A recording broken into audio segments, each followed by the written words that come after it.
putting them, I think it'd be easier, and then I brought a worksheet with some drawings that if you want to kind of troubleshoot it. Okay, sounds good.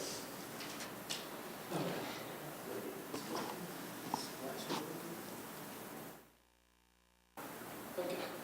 All right. Yeah, I think the mics are set to push to talk tonight, unless they are changed, so just want to let everyone know about that. Yes. Yeah. I think they're set up like that unless we can change them in the room there.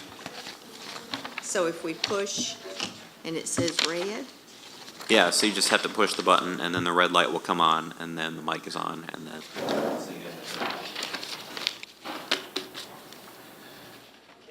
Okay, everybody adjusted, ready to roll. Okay, the issue I'm going to try to explain tonight, emphasis on try, is spurred from a developer inquiry as to essentially why, when a property is already served by one road and is not benefited by the private road indicated in gray, why do we still require a right-of-way setback? So I think that sort of necessitates going back to the start. First of all, for sake of discussion, this is one parent lot that's being cut in two, okay? So that's the first thing. That's the proposed new property line. You can see proposed new lot 1, proposed new lot 2. Proposed new lot 2 abuts an existing private street. It's a private street because it serves more than one property, serves 2 or more properties. Where's the second property? Well, this property here, I didn't draw over here for just not to clutter it. This lot's already serviced by the public street, correct? Correct. Okay, so I included in the materials, in the memo, some information on how we define a corner lot. Essentially, this is a corner lot. And a corner lot needs to meet, as our ordinance is currently constructed, needs to meet the public street setback for the front. And it also needs to meet a setback off the private road. Now, just for history, we have already made an adjustment for where lots abut private streets or private roads. If you read in our ordinance, you will see that essentially you are to take 35 feet from the right-of-way or 60 feet from the center line. The center line would be the center of that street right there. And we're talking about right-of-ways. That's what that ROW stands for, is right-of-way. So basically, if you went 60 feet from the center line, you're talking about a 45-foot setback, and I'm assuming a 30-foot private street, which is fairly typical. They usually don't meet public street standards. Okay, so what we do is we say that it has to be 35 feet from the right-of-way line, and that's that line right there, which really gives you 10 extra feet than what you would normally have. Now, of course, you have 15-foot setbacks, you know, on the side yards, and you would have a, correct me if I'm wrong, but a 15-foot setback from the rear as well. The issue is, on a lot such as this, you have a constricted buildable area, and I used R2 as an example because R2 has the narrowest width requirement of 90 feet, okay? So if you went, obviously, if you go 60 feet from the center line, you're 45 feet into the property, you're 15 feet into the property, 90 minus 60, that only gives you 30 feet of buildable area to work in. With the existing interpretation off of private streets or private roads, you have 40 feet. The developer in this case was not happy with the fact that they only got 40 feet of buildable area based upon a setback from the private street, an existing private street, and the rear yard setback with access from the public street. What he was arguing is that since they are not deriving any benefit from this private street, again shown in gray, they should perhaps be given a 15-foot side yard setback off of that private street because they're not going to use it, or at least that's not the intent to use it. So you still have the front yard setback, but you would have, instead of the 40 feet of buildable area of 15 to 15 is 30, you'd have 60 feet of area. Now, there's a lot of private roads in the city. Obviously, this is a very simplified scenario. The scenario that he gave us was considerably more complicated, but it really boils down to this. Our argument would be that, first of all, in the future, what is to stop this lot from initially accessing off of this gray area? And if it does, essentially, you've got a 15-foot front setback. You've got a 15-foot setback from the new front, basically, which is the private street. And the whole idea of that setback is to, I think I just copied something by mistake. Yeah, I did. I moved something by mistake. Look at that. Well, that's not very good, but that's fairly typical of me, unfortunately. Let's just get rid of that. We don't need it. Well, I don't know if I can. Just hit the undo button, Wally. Yeah, that's a great idea, Gus. Super idea. Fantastic idea. All right, thank you. Okay, so, the whole reason you have setbacks is to provide area between a street, among other things. But in the case of a road, to be far enough the road for safe movement of traffic, for children to be able to play, and for you to be able to open up your windows without being clogged up with noise, dust, and odors. And I put a list of things at the back of the staff report of things that might be objectionable about a closer setback. I think that this could have some unintended consequences because, as I say, and I can't quantify it for you now, if that's something the Planning Commission does, we can try to do that. I don't have a good fix on how many situations we have like this in the county, the city. Remember where I used to work, in the city. But it's a fair amount. I can be sure in telling you that. This will have a ripple effect. It'll essentially change our corner lot definition. Right now, corner lot, it's pretty clear what that means, is that you have to be set back from all roads, private, 35 feet from the right-of-way, public, 60 feet from the center line. This is the only type of complaint we have received of this nature. So I'm a little hesitant to recommend approval, a blanket approval. I guess we could talk about what types of subdivisions we might consider for this type of road. Let me go to exhibit number 2. It might. Wally, can I ask a question? Sure you can, please do.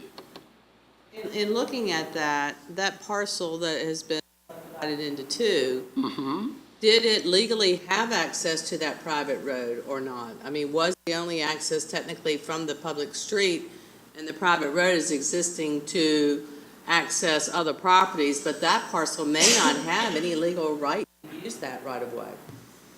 So I think that's a consideration. Well, it may not, and that might be something that we would want to look at, is whether or not it has the right to access the right-of-way, period.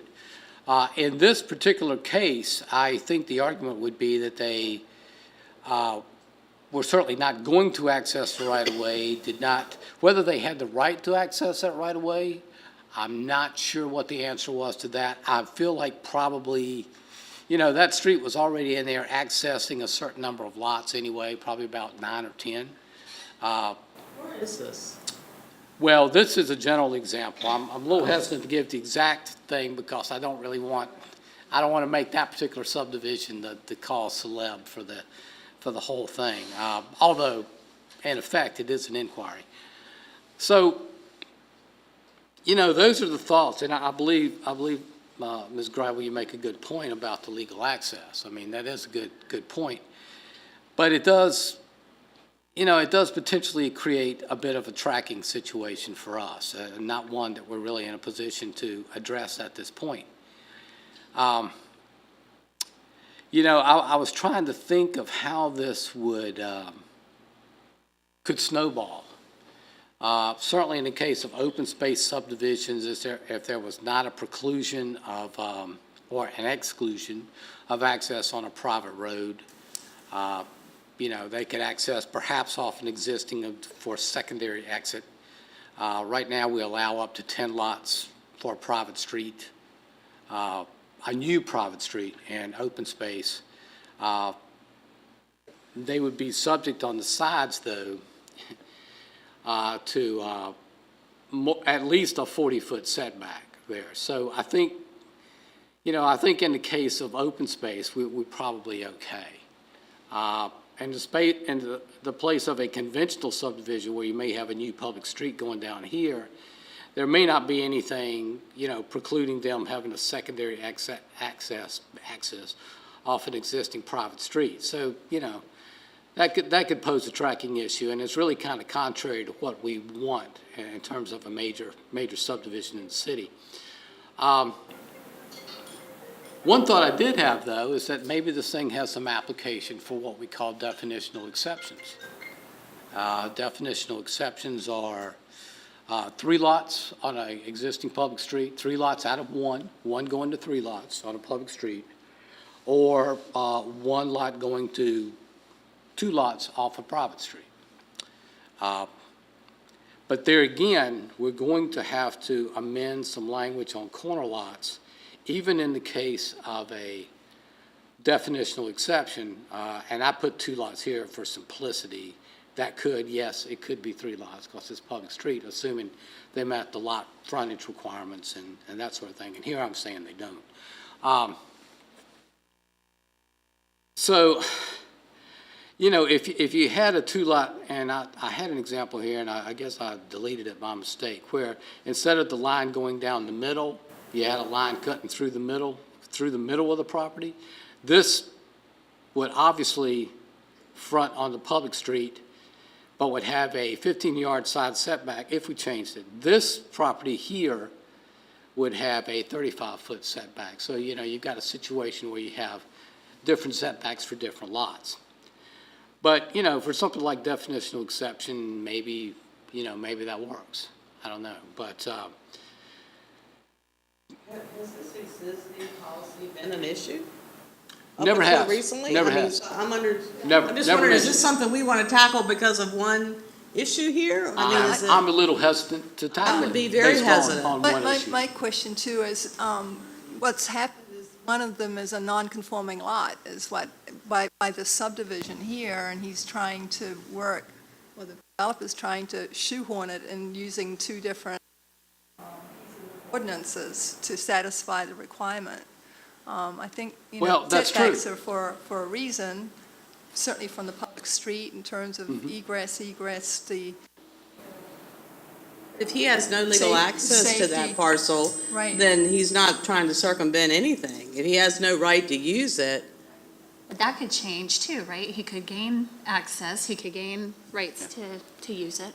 well, I guess he could, but I mean, you can't rule on every could, would, should, I As mean, it is now, we would enforce 35 feet for the right of way. That's what the, even though he doesn't have, assuming he didn't have legal access to that at all.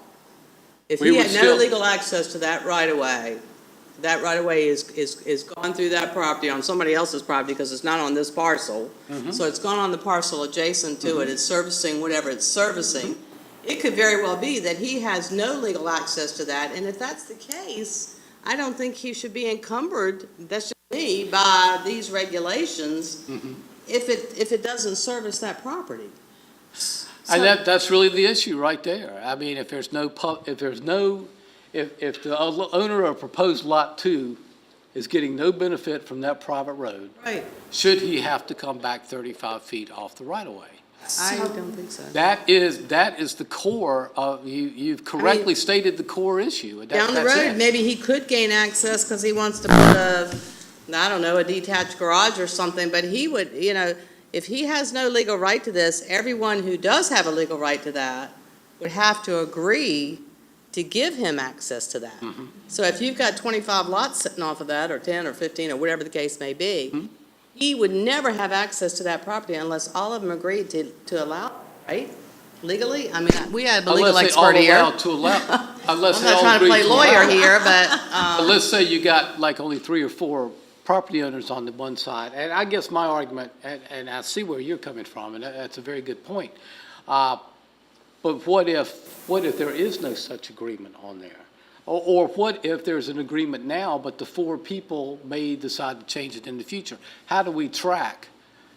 I mean, if they submitted a plat that says they can't access that private street, you know, that creates a potential tracking issue for us down the road. I think you can't always legislate what could happen down the road 5 years from now. I don't think you can do that. You have to look at the face of what's there today, not, well, you could do this, well, what if he did that? Well, I don't think you can make decisions based on what you might be able to do or what might happen down the road. So isn't this a perfect example of something that should go to the BZA though, and not necessarily be an ordinance change? Well, Because if if you're this gonna were- have a hardship? If this went to the BZA, the main argument they would have to get over is the fact that there is no guaranteed right to subdivide it into the property. That's a self-created question by virtue of the subdivision. Now, if this was an existing lot, let's just say these lots were cut off and existing from time immemorial, then, yeah, that's a great case to go to the BZA. It's not self-created question. So, and I think that's part of it too. It's a self-created hardship. So if it's, we would be basically changing ordinances for that self-created hardship. That's kind of where I was going to say, is, you know, I don't have any experience in this area. From what you're telling me, this is one time in the 400 and some odd years that the city of Poquoson has been here, that this issue has come up. And it would seem to me that trying to change anything in the code to deal with one situation is really opening a basket of worms. I agree. I think that if this gentleman, you said he, has a legitimate concern, he should come up in and apply for a variance. And let's go through the variance process. Let's hear exactly where, we don't really grant this variance, but Right. let's hear exactly what he has in mind, exactly what the situation is, exactly whether or not he could have access to this private road. And we're going to variance rather than trying to change the regulation, because if you change the regulation, good Lord knows how many other people are going I to say what you agree. did to me. It's got a large ripple effect. Absolutely. A huge ripple effect would be That's the caused right by thing to changing do. the ordinance. There's no question about that. Wouldn't say no to a situation until we hear from it, but I don't want to change the rules for one, I agree. in my opinion. With you. No, I think you're right. To answer briefly, that it wouldn't necessarily take all of the people who use that road, it would simply take whoever actually owns the land underneath the road to grant that person access. So you're not, Okay. it would require agreement by all of the people who use it, simply by the owner of the property.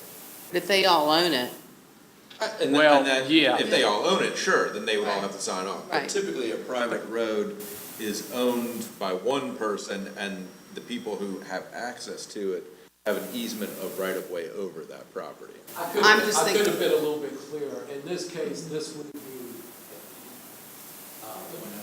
I was just thinking about a couple of situations that I'm familiar with in the city of Hampton, whereby there's subdivisions on an easement that maybe back in the day was owned by someone, but now all the parties to that easement they each own they own to the center of the line now, I think is the way they ended up doing It could be it. that it was deeded that way at some point, or it could be just slightly confusing that they have a road maintenance agreement where they all have an interest in Then we have some maintaining others the that are road. just it's just a private road, and each parcel is located on that private road, and they maintain it themselves. And their property extends out to include their portion of the road that. Well, in one instance they do, but in another instance I'm thinking about, they don't. There's just in fact, it's Well- not 30 feet, I'm not sure. in this particular case, it was an easement, and that's what gave us pause when we first looked at it. But when you look at our road definition and the zoning ordinance, it includes public, private, or easement, or Oh, easement okay. of conveyance. So And I mean, it pretty much wraps it up. It doesn't include a driveway, which of course typically accesses only one lot or an alley, but it certainly includes this example. I said, I'll probably really change the subject a bit, but you brought it up again, I was gonna ask earlier. In the beginning, you made a distinction between a private road and an alley and a driveway. Now, I know what an alley is, but what is the difference between a driveway that services two or more properties and a private road that services two or more properties? Driveway serving two properties would not be a driveway. It would be. Well, but the it would be a distinction that road. you gave us It'd be a says road. driveway. In the first paragraph there, at least, or maybe that's what I read. I said I read Maybe the I same, did. so many Let's times see what my it said. eyeballs started crossing. But I may have misread that. Well, yeah, I underlined the definition of a street, and there's a lot of ors in there. A right-of-way dedication or easement conveyance or a private thoroughfare serving more than one parcel established by right-of-way dedication, except an alley or driveway. You know, typically a driveway only serves one property. I know a it driveway is a little serves bit one confusing. property was, but that's what I was asking, is if, Right. if two or more properties are on something that somebody owns, is that a driveway or a road? But I guess you're telling me it's a road. It's a road. It's Okay. a road according to our ordinance, yes, sir. Like this road right here off of Yorktown, Wood Creek Road, is that a private road, right across the street, the street that services, There are several. that street? private You know, there's a roads on that sign there side. for the lot for sale, and right beside it is a dirt road that goes all the way back, and there are numerous I lots think off I know, of it. I think I know the one you're talking about, Isn't that a yeah. private road? Isn't that considered a Believe that is private a road? private road. But it services probably, I don't know, half a dozen or more properties? Well, yeah, and we've got a, yeah, I there's think Roger a, McClellan is building on one on back right now back there. yeah, I believe that's one that we've been talking about, Karen. But as I said, there are a number of these out there in the city. There's no question about that. I mean, nobody's arguing that. I can't quantify it. I can tell you that it's a lot. You know, if you know, we can quantify it. It might take us some time, but we I think can. we should leave this alone until it becomes an issue beyond one person. That'd be my vote. I would like to see a variance request. I'd be perfectly happy to consider that, see it that way, and that potentially settles this gentleman's situation, but I don't think it. Won't affect everybody because of that one person. Right. That was one of the concerns that we had. Not to say it won't come back to you in some way, shape, or form. Right. You know, it may. Absolutely. That's what we're here for. Okay. Well, if there's no other discussion, I'm done with what I had here. I know that gets us done a lot earlier than we thought, but. What the agenda said you were buying dinner if we're done early. What time's it coming? Who made that Great. agenda? Who was that? Always worth a try, right? Yeah. Be glad to do it sometime. All right, well, I'm gonna, Dana may need this. Made that much clearer than I was making that. I was making that just too complex. I kept reading it, crossing my eyes. Well, it's complicated. It is complicated. It took us a while to wrap our heads around it. I mean, you know, we've had the advantage of having looked at it for a bit longer than y'all have, so don't feel bad about that at all. Are we done with the work session? I consider myself fairly intelligent, but boy, I was having trouble with that one. I tried it every which way you could think of. I tried it first thing in the morning, I tried it after a couple beers, I tried it after a couple minutes. Never got any clearer, did it? The single way might be the way to do it, you know?